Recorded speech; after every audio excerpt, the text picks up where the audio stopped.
can have conversations, we can talk to ourselves, we can answer those questions out of your mind. And I can be like brutally honest with my own experience, my own backgrounds, and like sort of like what I'm doing now and what I hope for myself in the future. It's very rare to have people come back and really tell their story. And I know when I was trying to get into business school and currently my time in investment banking, like I would always look for people to just like understand like what their journey was like. And it's not really to replicate that, but it's to see how successful people think and try to start thinking in that way so I could sort of like path my way forward to be successful as well. So most times when you hear people's stories, they're always like different facets, like different backgrounds, like different goals. But you would always see that it's something that's common within them in like how they think and how they kind of like shift that paradigm to be successful because they've learned from other people. I've learned I've learned so much from just like hearing people talk about their experiences. I note everything down in like my little notebook, like I go over it and I try to be like, okay, what can I implement in my life and what is this kind of like apex I can reach? So, I mean, that's kind of like ranting about like how good this platform is. But without further ado, let me just give you a great background about myself. My name is Abisade Akodu. I currently work with Bank of America as an investment banking associate. Prior to that, I was with Dio at Fuqua, Duke University. Echo that, wonderful school, lovely people. You learn so much from like environments that are cultivated and are diverse enough. Right. And prior to that, I was in a company called Barangona. And Barangona was a social impact firm that used to cater to smallholder farmers in northern Nigeria across about 30 states in the entire country. And what we would do was to like raise credit from developing finance institutions and like bring it down to Nigeria and cater to the projects we had back home. Right. And I did that for 3 years, went through multiple roles. It was a very difficult job because it was sort of like those companies that didn't really have any structure, but it was a very good foundation for learning. And one thing working there really exposed me to was that the sky is the limit, right? Like whatever you set your mind to achieve, you can achieve. And prior to that, I was at Union Bank of Nigeria doing credit and financial inclusion. We used to cater to commercial and SME loans where we used to like go out and try to look for this set of people that were not intentionally financially included because of the structure of the credit system in Nigeria. Then we would like go back and try to like build models to try and make the credit process faster, to try and give more loans and grow the loan book, right? So that is really in terms of my professional career. Um, in terms of my background, I grew up like very normal. I was not really, I would say my journey always changed every step of the way. I went to University of Lagos. I studied mechanical engineering, and I could remember my first GPA was about 2.99. And I was like, damn, like I really just want to make it 2-1. Right. So I didn't come like being a scholar and being all bright in first class. Right. I was like in second class lower, and I knew the cutoff mark for a 2-1 was like 3.5. Right. And my whole aim in engineering was just to cross that 3.5 boundary, right? And I finished school with like a 3.51 on the dot. And I was so happy. I was like ecstatic. I was like, oh shit, I'm going into, yeah, I finally have my 2-1. And I tell you that story because a lot of times when we see people in positions, we always think like, oh, they had this stuff figured out like from day one. They were these bright kids that achieved so many things, and which is not so. I think the moral of the story here is just as you look at yourself, you always have to look ahead and look at like what opportunities for self-development, right? Like how can I get from A to B? Like what learnings can I get from there? And it's really never too late. You always have to employ your mind. You always have to expand your network. I would say this, and I'm going to reiterate throughout this session. Speaking to people and engaging to people might be one of the most important things that you ever do in your life, right? Because there's nothing new under the sun. Somebody has done it before. and they have gone through so many mistakes and they have achieved so many things, and they can literally give you a map, a roadmap of how to achieve those things too. So I think one of the good things, I think one of the qualities I had was that, not really qualities, I'll say it were bad qualities, because I just love like to go out. I was kind of like a social person. So within going out also, and I wasn't going out for anything like constructive, I was just going out to like have drinks with my friend and party.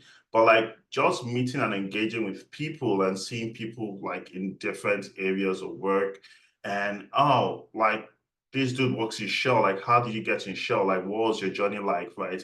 Just really engaging on that level and seeing how people are achieving great things, like always used to motivate me to do more for myself.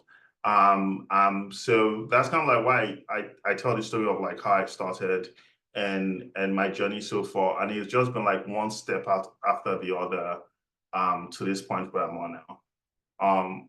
I rant a lot, so that please kind of touch on Beautiful. me when I'm going Beautiful. on.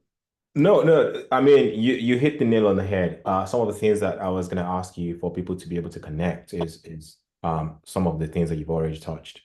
And let me say as well that guys, at Lead 54, something that sets us apart is the fact that you can ask all the irregular questions. So you do those questions that are not very structured, those questions that you feel, funny asking in all those structured type of seminars. You can ask them here because, we're all Africans and we're all trying to get you in. Some of those questions that you feel funny asking may be the ones that would actually give you more clarity.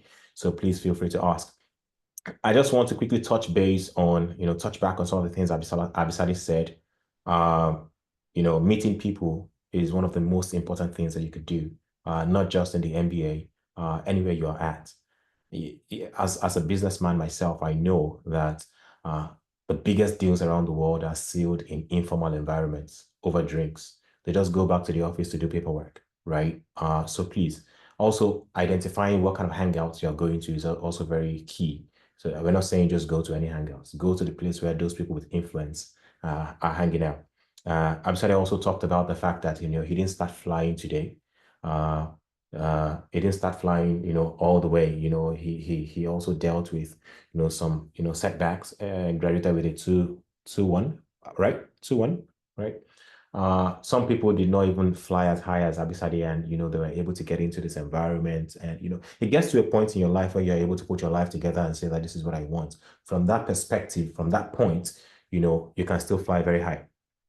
For me, I've always been an entrepreneur by blood, right? So even when I was in uni, I already set up companies, and some of you might find out today and be surprised that I actually graduated with a third class.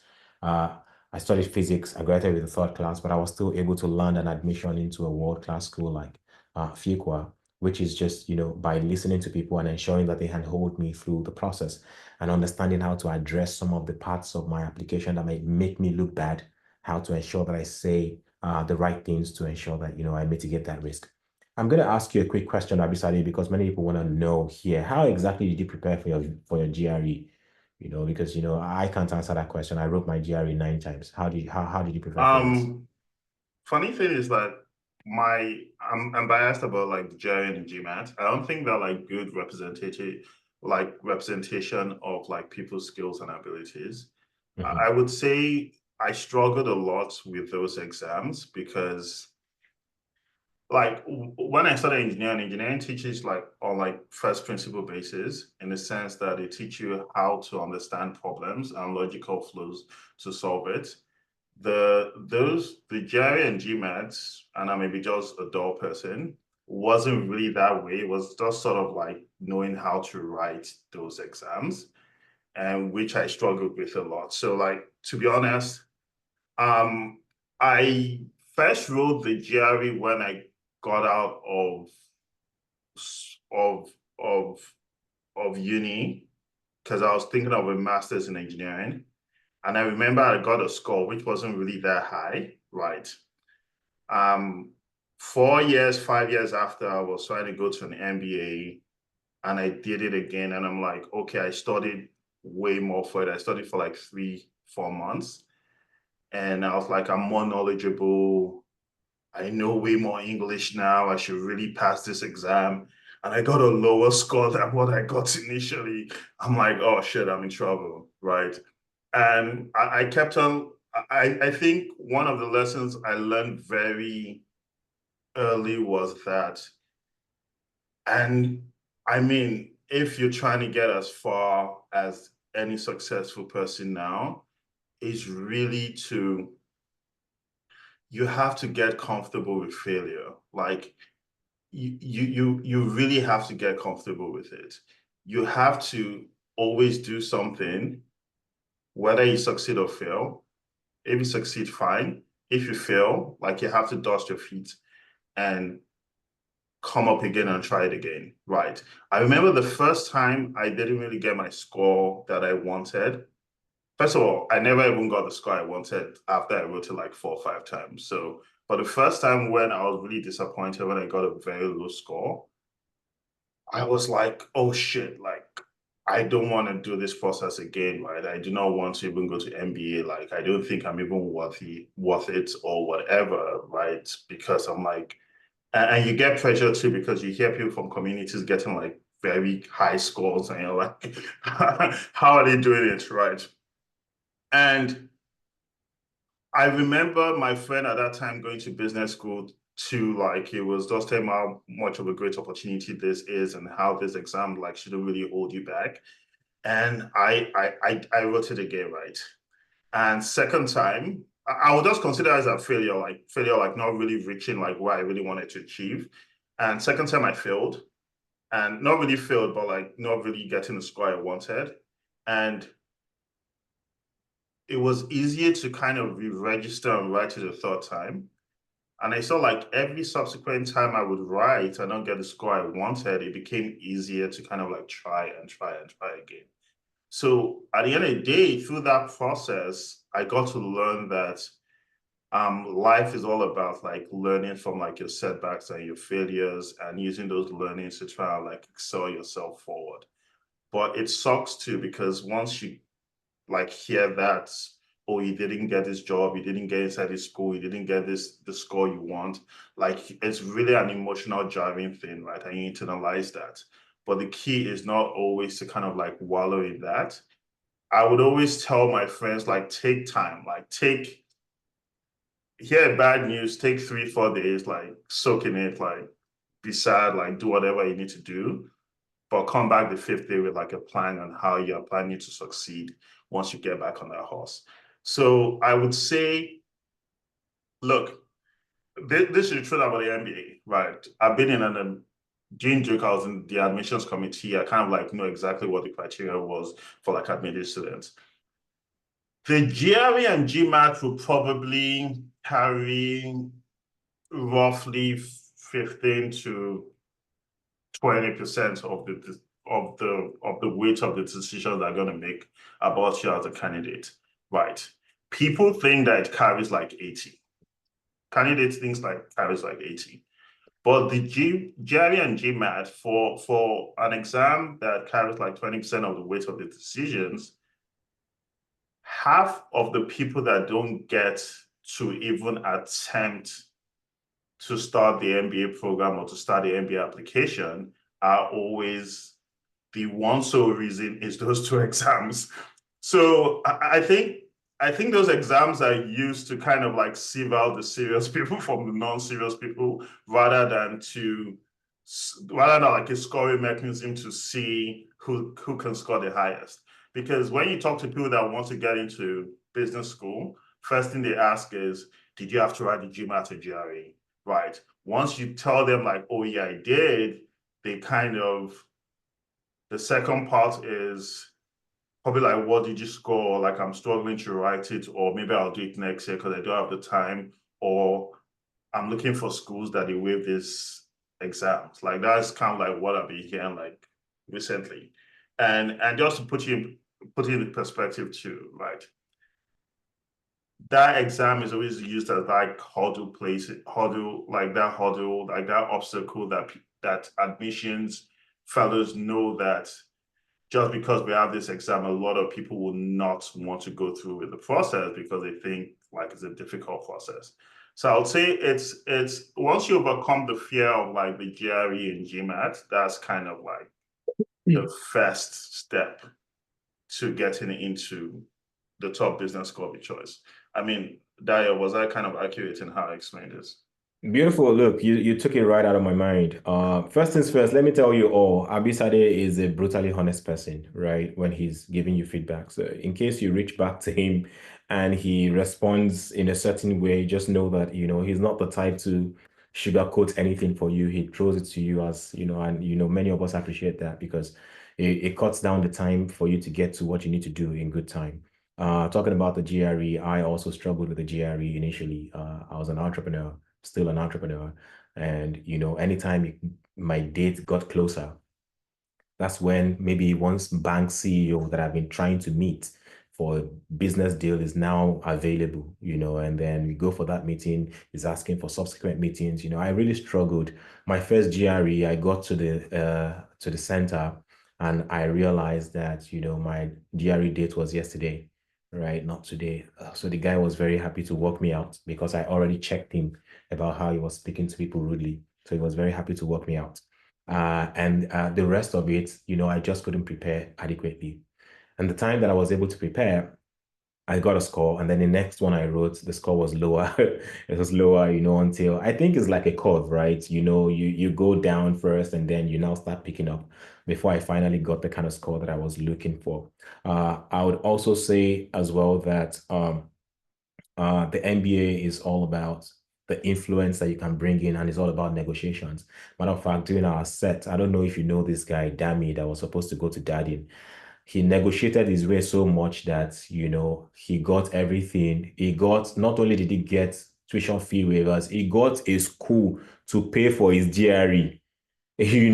That's the NBA is all about, they have a class profile that they're trying to build, right? So as you come with some of those personalities and those skills, they're looking at you and saying, okay, maybe this person will be a great person that will have the kind of influence that we're looking for, right?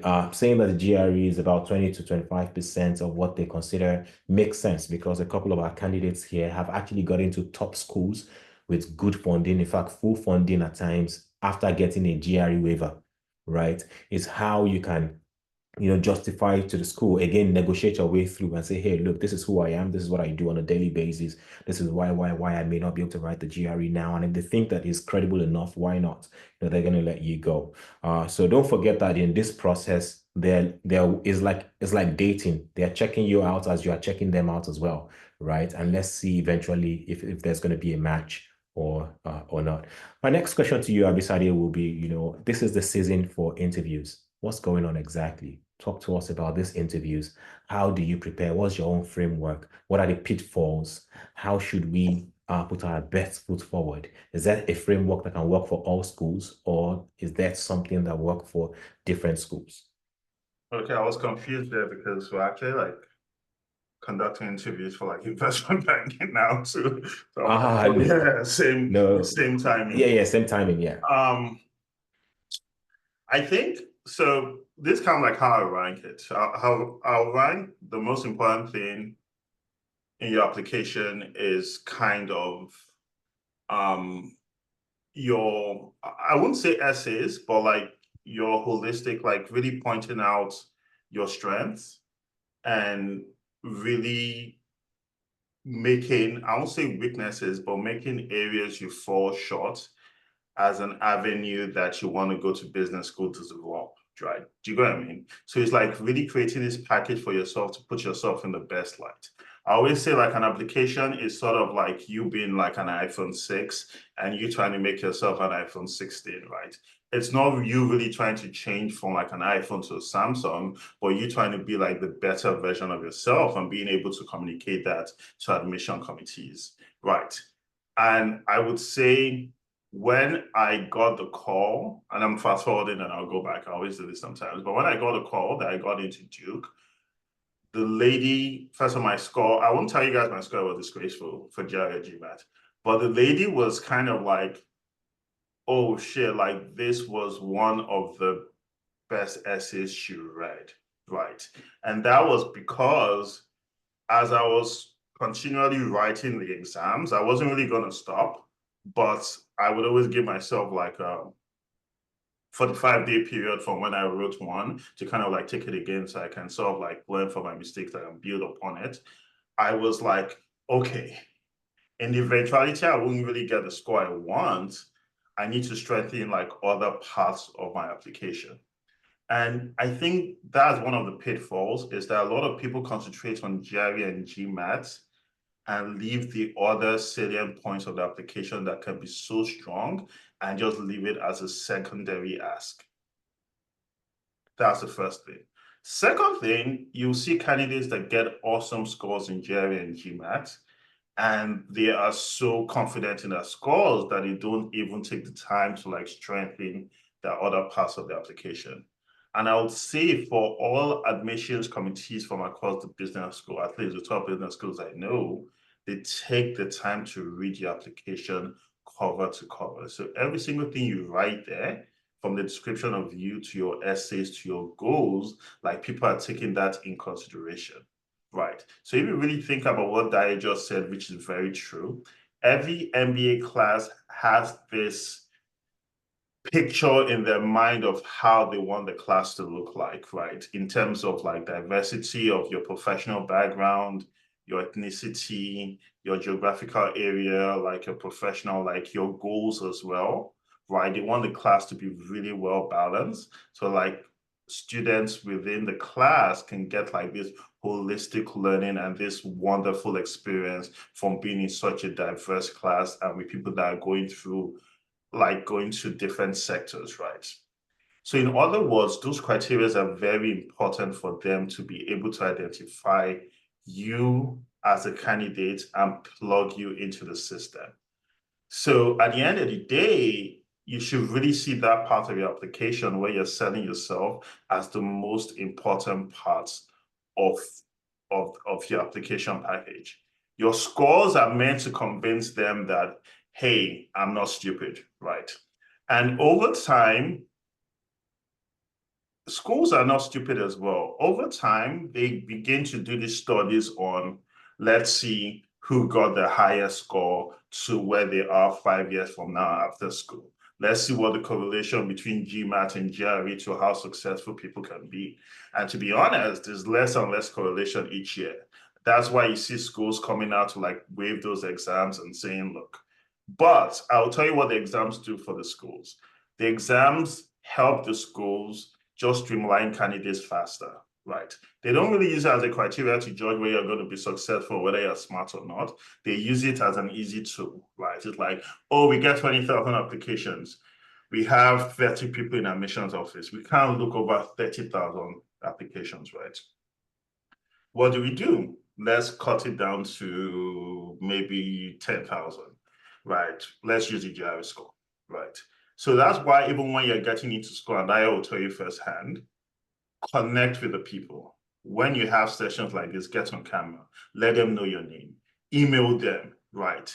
Once you email them, once you describe your background to them, once you describe your interests, most of the times they put you on another list. And like, oh, I know this person will be a good fit for this class. And you always be get called for the interviews of those schools. I mean, I think knowing that I wasn't really getting high scores in GRE or GMAT, that was like my own tactic. Whenever I go on these sessions, my camera is on, I engage with the admissions person, I follow up with an email, I ask, oh, do you have like other Nigerians or other African people that are going into these sectors that I can talk to? After I speak to those people, I email the admissions back, oh, I spoke to this person, it was so wonderful, we had a wonderful conversation, I'm really interested in the school, and they will sort of like put you in like a special folder and say, okay, I know this person really interested. I think this person will be a great candidate. And that's kind of how you kind of like get a foot inside the door, so to speak. So I would say concentrate on that in your application. In terms of interviews, tactics are really different, but I think one thing is for sure that we need to break out of what we think we know. The way we interview in Nigeria is way different from how the interviews like in schools abroad, right? And people here, and I think it's always worthwhile to connect with with like people in those schools that are not from Africa as well, because I did the same. And you should ask them the same questions that people are going to ask you, like, tell me about yourself. Tell me about what your background is like. Tell me about why you wanted to go into this school. You should hear how they sell themselves and how they tell their story. And you understand, oh, that is way different from like how we tell our stories here, right? And that should sort of like give you an indication of what these schools are looking for, and sort of like the benchmark of how they want you to present yourself. And I guarantee you, I didn't just have this chat for MBA. Like this is happening. Like I'm very heavy in terms of like Black people getting into investment banking, and we have these sessions for them like every single time. And one of the pitfalls is like candidates that come from Africa are really more conservative in terms of like telling them their story and selling themselves, that they are more intelligent than other candidates. But when it comes to like displaying that knowledge, displaying that character, being personable, like they lack all those qualities. And those qualities usually get you into the door at the end of the day. So I would say in a nutshell, no one answer is correct. No one person advice, no one person can tell you how to kind of like really like be prepared for an interview, or how to sort of like be prepared for questions. But I would say it's that you have to think about yourself, and you have to think about like, what's the best version of myself I can put forward? And how can I tell my story in such a powerful way that I can convince people that like I'm made for greatness, that if they put me on this platform, that I will definitely succeed, right? And you should annoy yourself when you, I always tell these people, like when I used to do interviews back in school, I always just tell them like, I don't like myself when I'm interviewing because I sound so cringy. Like I sound, that's not my character. I'm usually like laid back and a cool person. Like, but doing interviews, I'm so excited. I'm so animated. I'm like this different person. And I'm like, my face is all up in the camera. I'm engaging well. Like I irritate myself, like, because when I see people like that in public, I'm like, oh, what's this person doing? But like that is just kind of like the character you need to get into to kind of like succeed in all these places as well. And this really goes beyond just getting into business school. This goes to like when you're trying to land your internship offer, when you're trying to get your first job, when you're even trying to switch jobs as well, right? So it's not just something that you learn for the first step, but it's something that you learn for like your journey, like throughout like your career, like wherever you want to, like whatever you want to pursue. Beautiful. Abisade, so first things first, I think you killed it. And initially, when you mentioned that, when they called you that you got into Duke, that must have been on the 18th of December, 2020. Right, because that was the same day I got called as well, and they told you about your essay. Now, I don't know if your essay was dope and mine was dope as well, or that's just lamba that they give all of us. But that's something we can find out later, because they told me as well that my essay was beautiful, especially my 25 random things. She said she enjoyed reading it. But let's move on. Abisade mentioned that you should be personable. So these are some of the things I've said earlier. Unfortunately, I don't know how else to communicate to the African community and not sound too pushy. I don't want to sound too pushy. I understand that, it's a thing to get on calls like this and not be on camera. It's not going to help you in this journey. It's like you're running against yourself. It's like, you're putting like some weights on your feet and you're trying to run a 100-meter race against some other people that are already having spikes and trying to get there faster.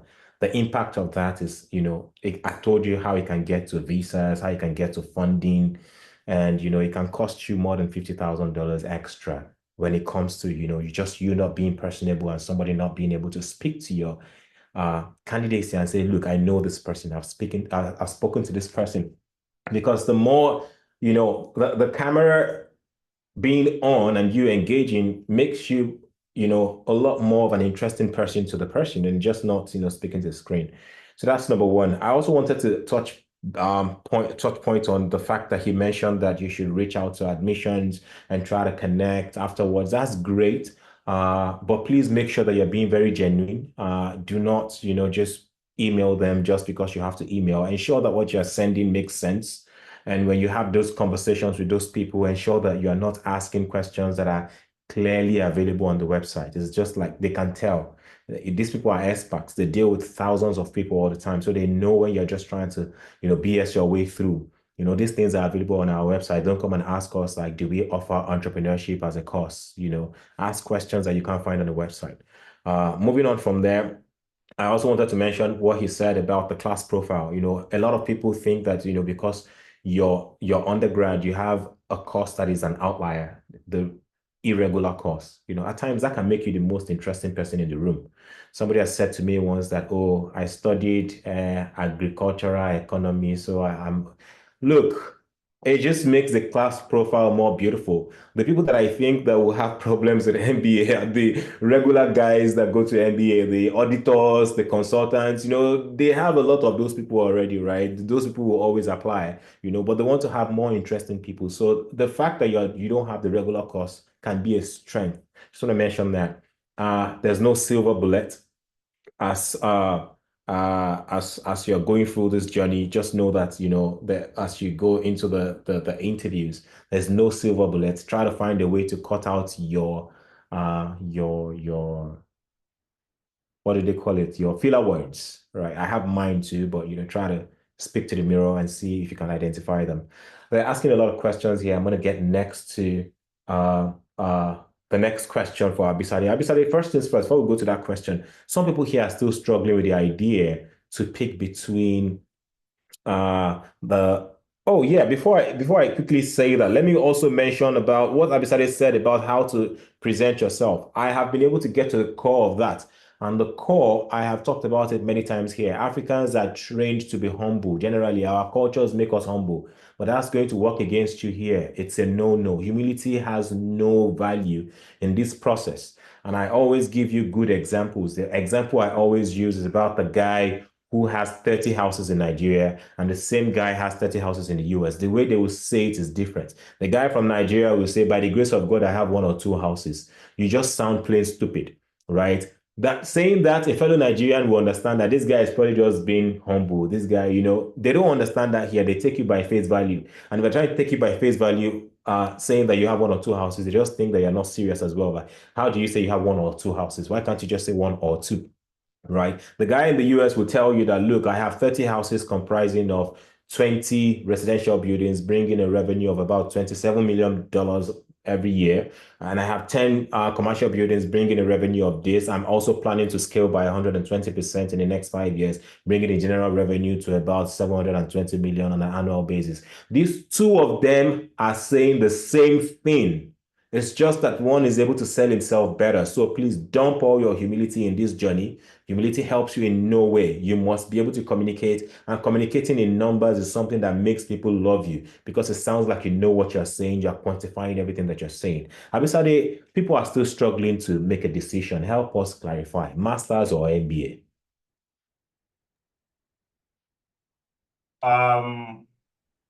That's a good question. Because in Nigeria, it's part of our culture. Immediately someone just graduates, everybody, what's next? Masters, masters, masters. It's like an idiosyncrasy, right? So help us put some structure around it. How should we decide? I think like I would veer away from giving blanket advices because people are different, like their goals are different, like what they want to achieve are different, right? And I would say like whenever you're picking up anything, like whenever you have a choice, like the best thing you can do for yourself is make an informed decision, right?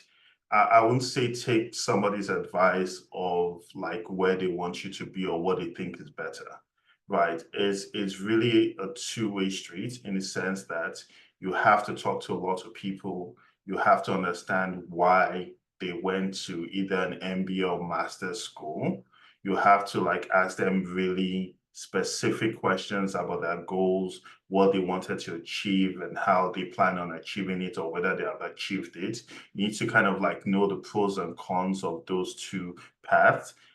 Then after you really have all that information, you now need to go look inwards and like, what exactly do I want? Right? What are my goals? What do I have? and what can I achieve? Most times, I'll tell you this for a fact, people want to always pick the easier path. And when somebody is thinking about masters or MBA, sometimes I'm looking at, oh, where can I just really quickly apply to and get in like fast? And I would say I have one of my favorite quotes in life is ease is a greater obstacle to progress than hardship. And I have this plastered where I sit at work, right?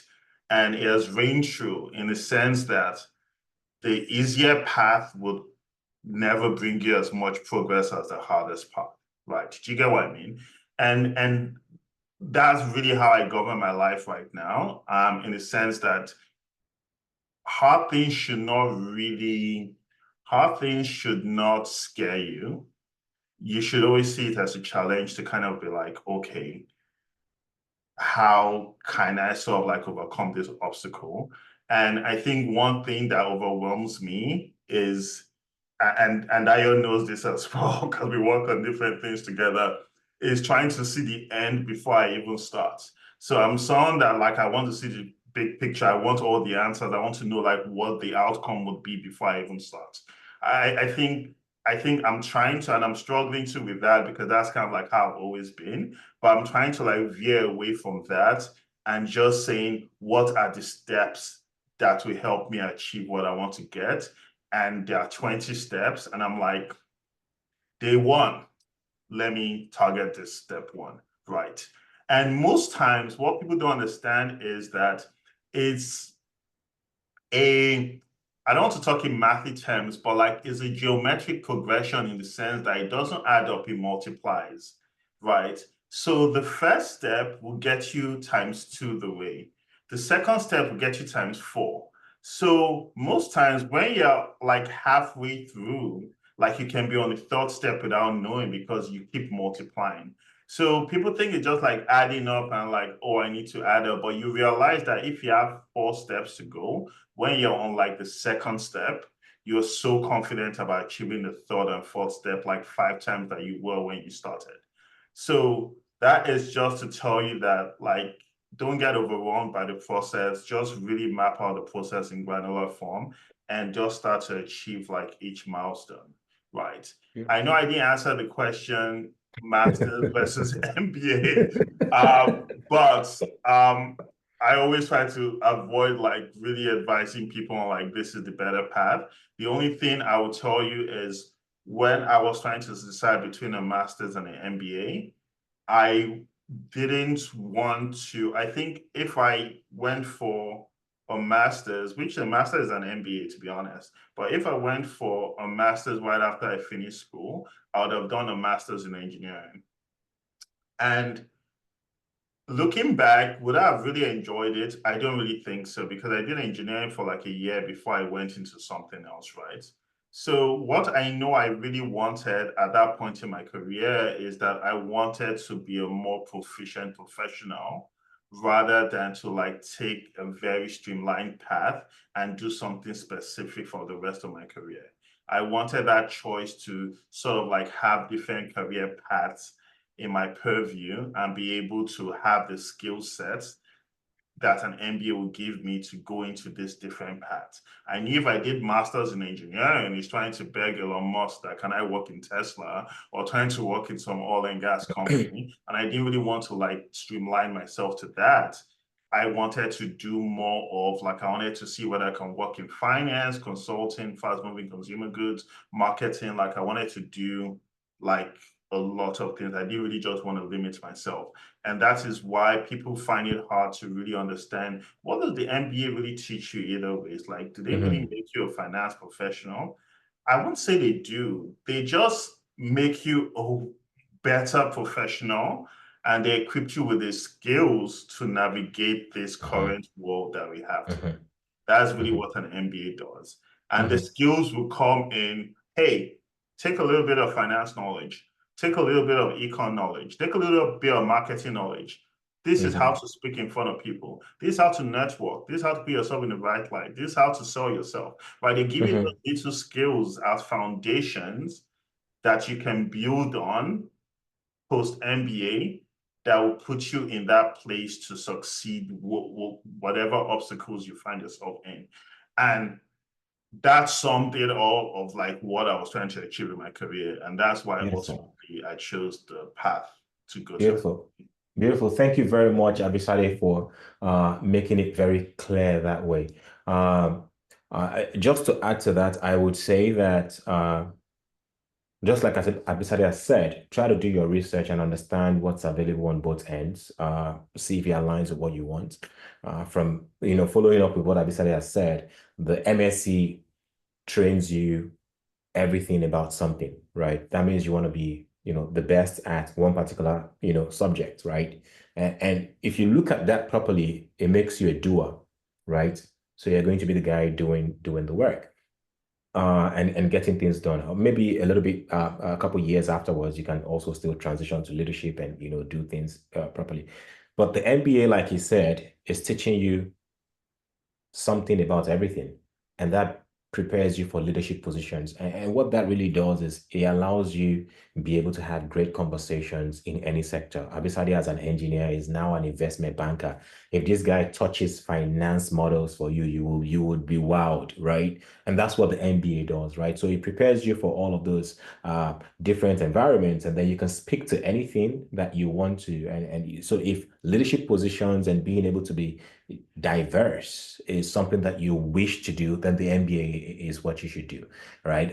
The masters, you want to just focus on one particular area. You love this, you don't want to go outside it, right? That's also helpful, right? So, and then there are a lot of other data points that you can look at to make those decisions. Like you said, we can't advise you exactly on what to do, but ensure that you do a little bit of research, not just to follow the fact that people are saying, oh, masters or oh, MBA.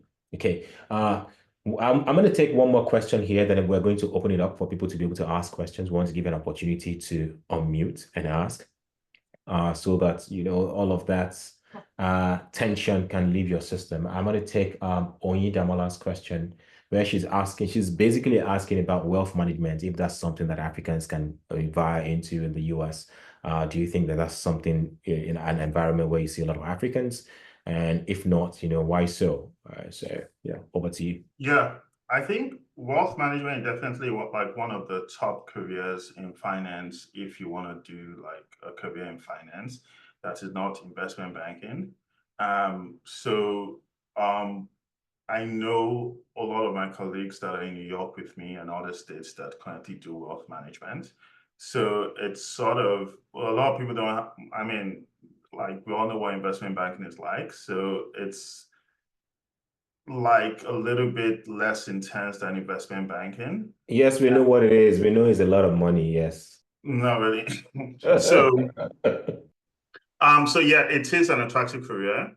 I think there are very good firms that do wealth management that are like one of the biggest firms, like BlackRock is like one of the biggest firms, and they have like a very good wealth management base. I think every single bank now has its wealth management arm that are trying to define and push. I think wealth management is going to be one of those sectors that is going to come like really large in the next couple of years. And so in a nutshell, that if you're interested in wealth management, is a very good space to get into, especially now.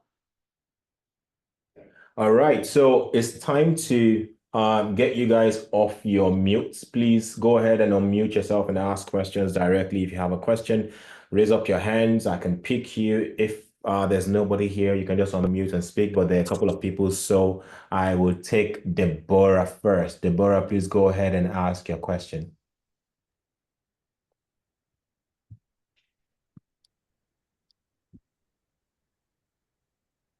I think you're mute. Or make it. Yeah, Deborah, can you unmute yourself and ask? We can hear you. Hello, good evening. Can you hear me? Yes. We can hear you. Okay, my name is Deborah. Thank you so much for this session, Dayo and Abisade. Thank you for sharing your experience with us. So at the beginning, when you were mentioning your career path, you mentioned that you worked in credit in 2 different banks. And currently, I've worked in credit in the mortgage bank. I'm currently working in credit at a commercial bank. So I wanted to just ask that, how did this knowledge of credit, how were you able to transfer what you learned in the and apply it as an investment banker? Because after MBA, what I'm looking at transitioning into is investment banking or consulting. So I've been having a lot of like confusion about like skills that I can use for investment banking, because I know that they are like very, very distinct roles.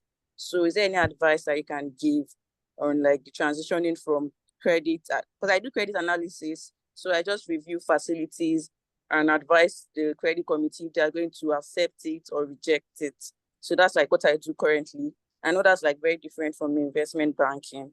So I wanted to know if it's what you were doing before in the bank too, and what you are doing now. Like, how were you able to match? Is there like skills that you're able to take from credit to investment banking? Thank you. Okay, thanks. That was a very good question. And yes, I did credit analysis too when I was doing credit. So it's definitely, I know everything about credit analysis. I would say, so this is the good thing about like career share, right? You're being taught everything from scratch, right? So at the end of the day too, right, you could be even like a prior investment banker coming investment banking. Like there's a rigorous training program that gets you up to speed on every single thing you need to know from like the basics, right? And a lot of people always ask me too when I'm interviewing, like I interview a lot of people for investment banking roles in my bank. And that's one of the questions, like how did you transfer those skills? I would say the most important skills that you really need to learn, which is ironic, is how to learn fast, right? And I just didn't transfer one skill. I transferred like all my skills throughout my life. And I would say life because it extends beyond your professional background. I would say one of the most important skills that people don't even understand that is the most transferable are your soft skills. Your soft skills will get you farther in investment banking than your quantitative or financial skills. Why? Because I know some people in investment banking that were doing advertisement or marketing that are better financial modelers than me. I know myself that I do have a background in investment banking and I'm a better financial modeler than people that did 6 years in investment banking before they extended their career in investment banking.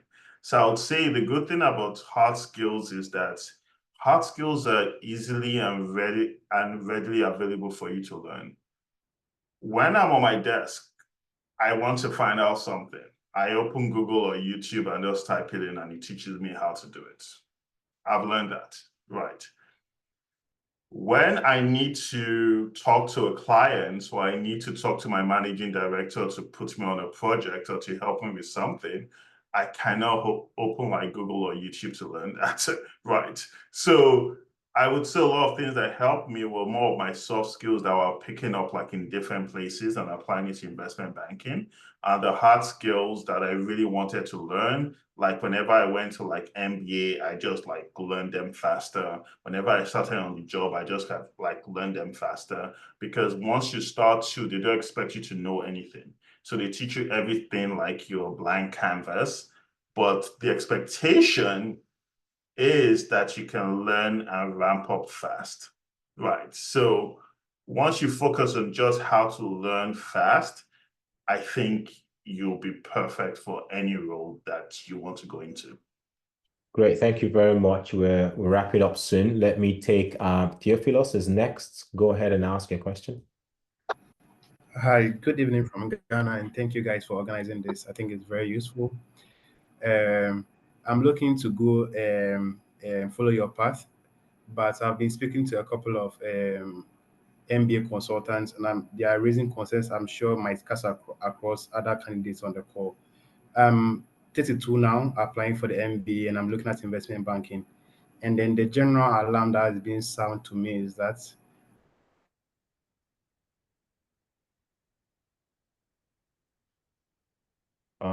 Theophilos, I think we lost you. I expected that to happen, because Ghanaians are always saying Nigerians don't have power, but they don't have can the age in the industry make me? Theophilos, we lost you for a little bit. can you go over? Oh, no, he's gone. Ghana doesn't have internet. I'm sorry. I know Nigeria doesn't have power, but Ghana doesn't have internet. So in the meantime, we're gonna go ahead and I take. think Chefla is back, right? Let me turn off my camera because of internet and then just Sure. wrap up the question. Okay, he confirms the Yeah. internet issue. Go ahead, Theophilus. Yeah.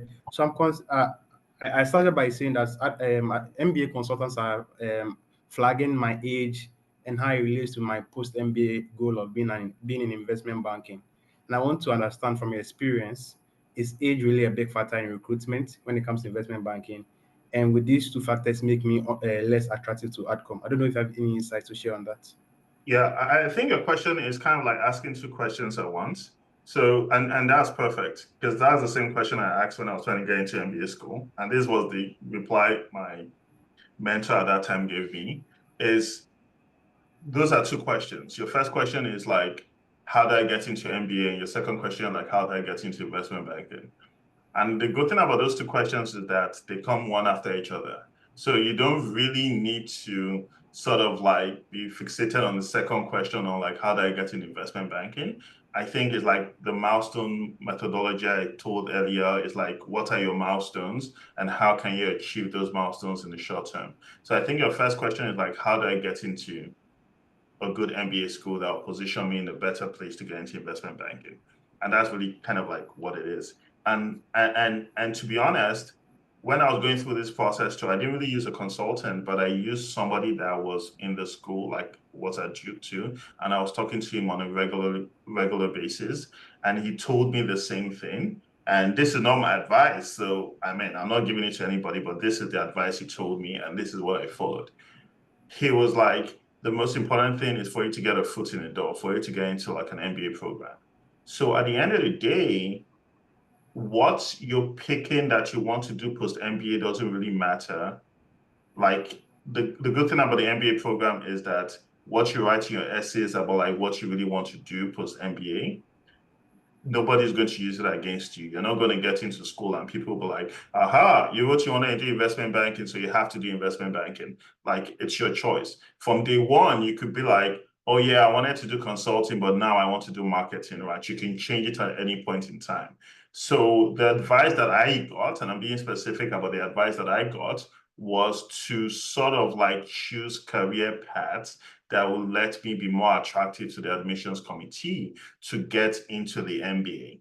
Now, once I get into the MBA, I will now look around and see where do I want to go next, right? But the most important thing was to get into a school. So I remember when I was applying, my essays were around general management because I felt like my career, like I touched different places and it would make me strong enough to kind of like see, oh yeah, I would get a job there because, and I can explain this better than me, is that the admissions look for achievable goals as well. So your consultant is partly right in the sense that when they're reading your application, they look at you, can you achieve those goals, right? But I'll tell you this is that they don't really understand what goals are too. So they're looking at it from their own purview in the sense that there are a lot of things that they think that Africans cannot achieve, or there are a lot of things that they think that we cannot achieve, that when we get into these MBA programs, we break boundaries. So I would say the first thing is to get into an MBA school with like highlighting your strengths and using your weaknesses at places that you want to kind of improve on. And the second step is to say, okay, I'm in the school now. How do I position myself in the best light to get into investment banking, right? So that would sort of like be like my own journey and what the advice I got when I was trying to navigate the same circumstances. Beautiful. I think Abisade has entirely made it very clear what you should do. In my own opinion, I can just add a little bit to that to say first things first. If I'm working with consultants and they tell me that, you know, my age might be a constraint, the next question I would have asked them would be, okay, are there some schools that are, you know, concerned about age and others that are not concerned about age? Because from my own experience, I know that some schools are very strategic about age. and I'm going to say this very, very clearly. A school like Booth, for example, Booth has a strategy. They want their graduates to be in a certain level of leadership at a certain age. So when you go to their website, you will see like the average class age. And if you go to Booth, you can tell that I know what I'm saying. Now, with that, you can streamline the schools that you're applying to. Not a lot of schools care about that, but some schools are very specific, and you'll find something like that on their website.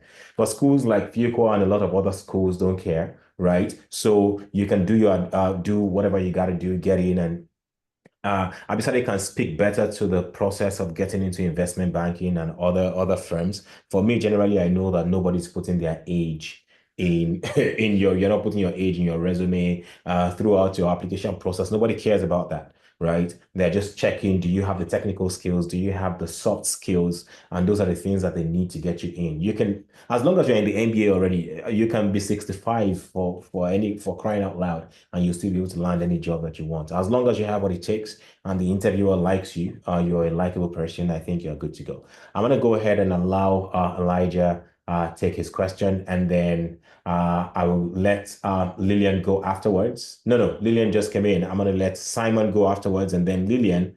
Let's have those 3 questions so that we can wrap up. Abisade will answer the 3 of them at once, and then we can wrap up for the day. But before we get into that, let me say, tomorrow is going to be an explosive session. We're going to have the same time. We're having 2 massive consultants coming in here. Ladies, both of them are ladies. One is with McKinsey. The other one is with EY. They're going to simulate the interview process. You've never seen that anywhere. You're going to see here for the first time.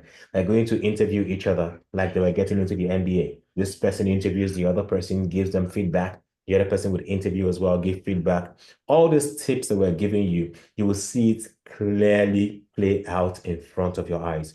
So do not miss tomorrow's session for anything. Ensure that you share with your friends and family to, join and see those tips play out. So I'm going to let Elijah go first, Lillian, and then Simon. Go ahead. Thank you, Abisade, for your session. It has been very, very insightful. Sorry, can you hear me? Yes, checking. Yeah. Okay, thank you. So I had 2 questions, but you answered one of them. So I'll just go to the second one quickly. So it's about your current role as an investment banker. So just a bit, I work as a finance lawyer in Nigeria right now, and in the spirit of not being humble, I would say I work on the best finance team in the best law firm in Nigeria. So I get to do a lot of I get to do a lot of work. So I mean, I'm pretty sure most of the time. Well, I mean, I've talks about how IB is the hours are crazy. I'm asking because I'm interested in going into IB post MBA. How the hours are crazy, and I mean, my hours are right now are crazy. I'm leaving office 10 a.m., 11 p.m., 12 p.m. sometimes, and I'm like, the talk is crazier than that. So how do you is it? I mean, I imagine it is true. So how do you manage? How do you manage your life around that so that you're not able to just be one-sided only? Beautiful. Thank you very much. So you want him to answer the question around how he's able to deal with the rigorous hours of investment banking. Thank you. I'm going to move on next to Simon to ask this question. Yeah, thank you, Abisade. I'm just going to ask a very simple but deep question. Why Team Fuqua? I mean, I'm sure you got admissions or you got offers from every other school, but why Team Fuqua? All right. Thank you very much. Why did Abisade pick Fuqua is one thing that you want to know. So that I have taken down as well. And I'm going to let Lillian go next. Lillian, please go ahead. Thank you, Dayo. Thank you, Abisade, for the session. I wanted to find out, are there any specific parts of the essay or interviews that stand out to our admission committee when they're considering candidates for scholarships and funding? And then are there specific areas of the programs that we can be curious about when interacting with current students or admission committee members? All right. So your question is, are there some spotlights that, admissions want to look at in your essays and in your whatever, and you're talking about, the whole idea of networking with current students as well, correct? Thank you very much. Abisade, please go ahead. First question is experience about like hours in investment banking, and It's I mean, I think it's improving, to be honest. I think that there are measures that they're putting in place now across all the banks to kind of like ease the hours down. But it's really like, I don't know how to quantify the hours, but it's a lot, right? And I don't really want to scare people about those things. Trying to answer it in a way that I don't really give specific about it. Or do you all want to hear like specific about the hours? Yes, thank Okay. you. I would. So, I mean, it is really dependent on like what you're working on and the kind of projects you're working on. I think for me, when I started, and sometimes it's luck, right? I worked with somebody that was like a high flyer that really liked me. So I was getting on like very intense projects from like really when I started. So my hours were crazy when I started. So I was averaging like 110 hours like every single week, right? Like working like Monday to like Sunday, like nonstop, right? It gets like really crazy like that. But I would say there are weeks too that I'm doing absolutely nothing. Well, no weeks, like maybe like a week that like things just happen that I'm like really doing nothing. So in most times you get really used to it, right? Especially like when you really want to learn and ramp up fast. And as time goes on, it becomes way more flexible. Like now I don't really work that many hours because I know exactly what I need to do. I know how to do it, right? Like I have like people under me that like do a lot of the work, and I do like more of like the high level stuff than when I started now. So my hours are like way better. But I would say before investment banking, I was working some really crazy hours, but like nothing really prepares you for this, because at like you've been working like from 9 a.m. to like 6 a.m. in the next morning, and you're expected to still produce like excellent work, like no matter what time. I think that's the hardest part. But that's kind of like what the hours are like. But it's definitely better across all the banks now, because there was some like issue that happened in the press, and like they're taking it very seriously from like an HR perspective. So hopefully that answers your question. Yeah, it does. Please, not that let's bad. move ahead. Yeah. Second question was about, sorry, I forget. About Fuqua. Why Team Fuqua? Why did you go to Fuqua? To be honest, I didn't really have a lot of choices in business school too. Like I'm sort of like, and Darren knows me, like I choose specific things and I like go, that normal strategy doesn't work for people, but like I choose specific things, streamline my choices and go hard on those choices. And I'm going to be like, okay, I'm not playing the numbers game. I'm playing like, if I focus all my attention on these limited choices, I'm bound to be successful. And that's kind of like what I do most times. So I applied to I'm not even going to say the number of schools because that's sometimes like it causes an issue when I tell people. But like I applied to a very limited number of schools. But the good thing about that is that, let me tell you why I entered Fuqua. I entered Fuqua because I came on an admission session like this, and I met a Nigerian person. And I wanted to ask a question, and a mean guy like Dio just cut the session off and be like, oh, that is all, guys. We can't answer your question. And this guy saw me about to speak, and he emailed me after and said, I saw you were about to ask a question. What was your question? I could answer it. And that's how we just started talking, right? And he was in Fuqua, and he was just kind of like my guide, right? We would talk like on a daily basis. So Fuqua was like the closest school I knew, because I just had that person that was like talking to me and advising me, and it was telling me like all the good things about school. Because if you reach out to people, if people sell their schools to you, you really like, if Dio sits down with you and sells Fuqua, like it's only Fuqua you want to go to. So I think I always just gravitated towards places where I felt the people were cool, right? I'm like, okay, I want an environment that is diverse. People know me. I love being myself, right? I love being me. So I'm always looking for places that I can be silly, stubborn, difficult, ambitious, right? Like Diane knows all my bad qualities, right? And play devil's advocate. Exactly. So I'm always looking for places where I can truly be myself. So diversity is a very big thing for me. I don't want to act like somebody else. I want to be able to tell my story my own way. I want to be able to shine in my own way and be comfortable in my skin. And Fuqua was one of those schools that used to boast like diversity, and that was really true. And you go to Fuqua and you have so many diverse people, right? And I really love that about Fuqua, and it still rings true to today. So that was why Fuqua. Right. So the third question is, she was asking. Yeah. Go ahead. Yeah. So I would say essay is very dynamic, right? I would say let me tell you what you're gonna do. You're gonna go on, what's those famous MBA sites that I forget?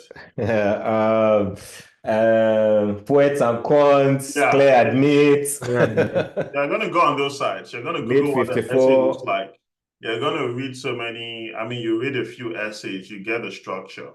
I think that's all good and done with. But what I always tell myself too is that if I'm trying to be like Dio, I can never be a better Dio. I would always be a second Dio, right? So if I'm trying to be the quintessential candidate, I would never be better than that candidate I see in my view. I'll always be like the second best. So what I always do, like an arrange through to today, to this very day, is try to be as unique as possible. And every one of us have unique stories about, nobody took the same path.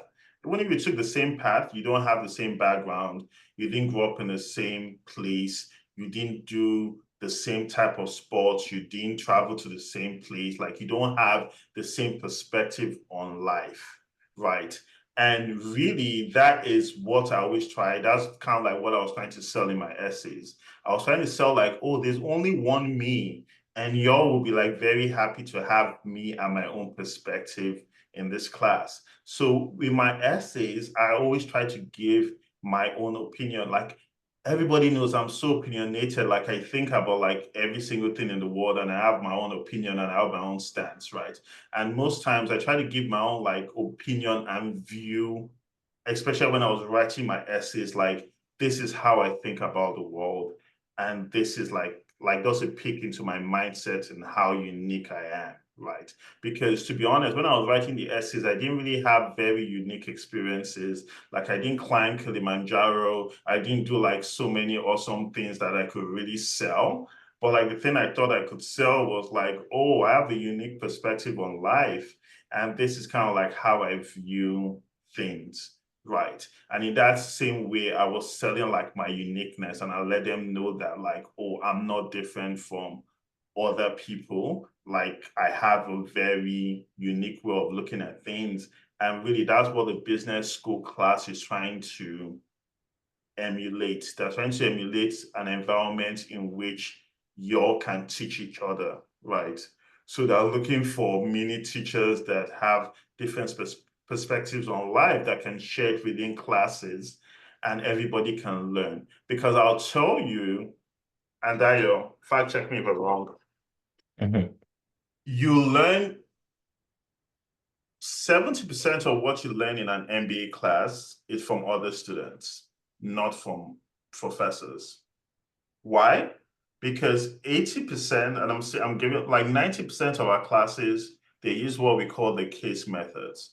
That is, they're going to tell you to read a case, and you'll be shocked. You'll be like, oh, cases are always qualitative. Nope. They are finance cases. Like you read cases about like different things that happen in finance, and the class will open for like a session where people will start giving their perspectives. And it used to get me so annoyed because there was no right answer. Everybody's perspective was going to be written on the board. And I didn't really understand that until I got into like 1 year in the school, and I'm like, oh, I get it. We're not really trying to learn from the professors with just one view. We're trying to learn from the entire class with multiple and diverse views, right? And that's kind of like what the business school class tries to emulate. So in that sense, you can really see that constructing the class to admit unique people that have unique perspective on lives and have unique things to offer the class. So if Daya is applying for business school and you're trying to be so much like Daya and your essay looks like Daya, they're only picking Daya. That's the truth about it. They will pick the best. Do you get it, man? That's why Daya also like, oh, sometimes, and I see this, I'm rambling again, but this is the last point. I see that like people that go to PwC, KPMG, or the Big Fours, they streamline their essays to just, oh, I went to the Big Four. First thing that comes out of their mind is, I'm at ACC, I don't even know the term, ACCA. yeah, ACCA CPA. certified, right? Tell me about yourself, or I'm ACCA, like that's the first thing that they say, right? And I guarantee you 90% of the people that come from the Big Four, that is their story too, right? So it's to really try and be unique and not try to sell what you think is important. And the last thing I'll say, context is important when you're doing your essays, right?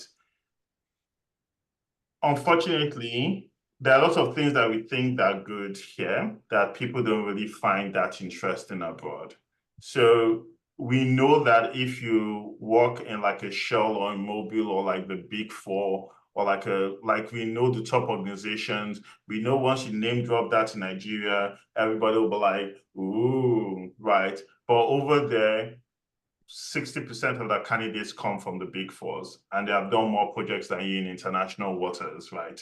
So you're not that unique. Whereas people that worked in like very unique firms in Nigeria that are not that big, that are not that globally recognized, they have a better story to tell because their story never really sounds like anybody else.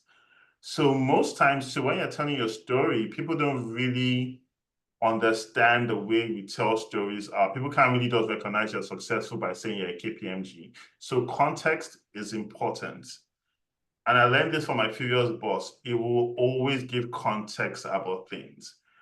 If he's talking to somebody in the US that, oh, so, I mean, I was in charge of 100 branches across the eastern part of Nigeria. To put that in context, that is as large as 2 Texas states, right? To put that in context, that is like the half of the United States, because you always have to relate what they know to what you know and construct that bridge. So when you're saying you're achieving a certain kind of thing that me and Dayo will really understand you're successful, you need to put it in context to them to explain why it's successful. I remember I had some head in my bank back then. He did like an ACCA, but he did it in France. And whenever he tells his qualification, there was a different acronym for it. And he will always say, I have a PLT or something, and they always say that's the equivalent of an ACCA in Nigeria.